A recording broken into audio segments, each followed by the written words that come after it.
मित्रांनो, पावसाळा ऋतू म्हणजे सृजनाचा ऋतू. वैशाखाचा दाह असा काही माणसांना त्रास देतो की माणसं आपोआप आकाशाकडे पाहतात आणि अचानक कुठून तरी असे तुफानी वारे येतात आणि धरत्रीची कूस बदलून जाते.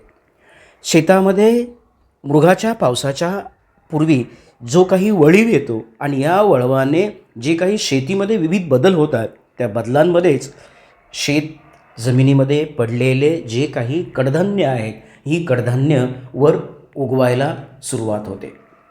पावसाचा पहिला शिडकावा पडतो आणि मग जमिनीचा वरचा भाग हा अशा पद्धतीने ओला होऊन जातो आणि ह्या ओल्या झालेल्या जमिनीमध्ये, शेतामध्ये जी काही बी बियाणे पडलेली असतात, जी काही कडधान्याची धान्य पडलेली असतात, ही कडधान्य उगवून येतात आणि ही उगवलेली कडधान्य शेतकऱ्यांसाठी एक वेगळ्या प्रकारची भाजी घेऊन येतात आणि त्या भाजीचं नाव ते म्हणजे बिरडा. मित्रांनो, कोकणामध्ये सध्या या आठवड्यामध्ये बिरडं मोठ्या प्रमाणात शेतामध्ये उगवून येत आहे. कडधान्याची शेती कोकणामध्ये मोठ्या प्रमाणात केली जाते आणि ह्या कडधान्याच्या शेतीमध्ये जे कडधान्य तुटून पडलेलं असतं, ज्या शेंगा त्या ठिकाणी वाळल्यानंतर शेतामध्ये दाणे विखुरले जातात, ते विखुरलेले दाणे शेतकऱ्यांना बिरडं म्हणून पावसाळ्याच्या सुरुवातीला मिळतं. अत्यंत चवदार, चविष्ट, रुचकर अशा पद्धतीचं हे बिरडं, ज्याला काही ठिकाणी डालबी असं सुद्धा म्हटलं जातं, शेताच्या प्रत्येक कोपऱ्यामध्ये ज्या ठिकाणी शेत नांगरलेलं असतं, ज्या ठिकाणी कडधान्य पेरलेली असतात, त्या ठिकाणी ही सर्व कडधान्य पहिल्या पावसामध्ये उगवून येतात.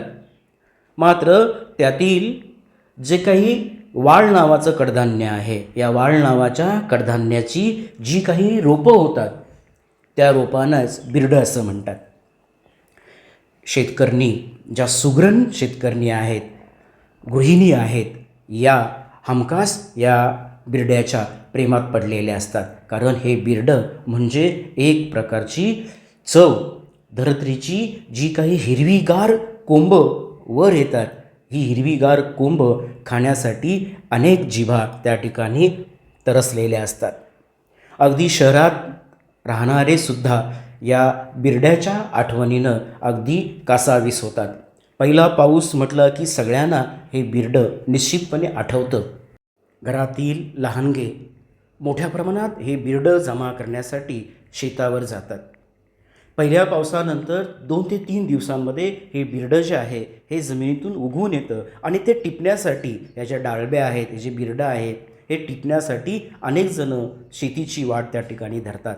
अगदी पहाटे पहाटे हे बिरडं शेतातून काढून आणलं जातं आणि मग नंतर त्याची स्वच्छता केल्यानंतर अगदी गृहिणी ज्या आहेत या पूर्णपणे त्या बिरडं काढण्यामध्ये, बिरड्याची साफसफाई करण्यामध्ये अशा काही रममाण होतात की जसं काही त्या बिरड्याचा जो आनंद आहे हा त्यांच्या चेहऱ्यावर आपल्याला दिसून येतो.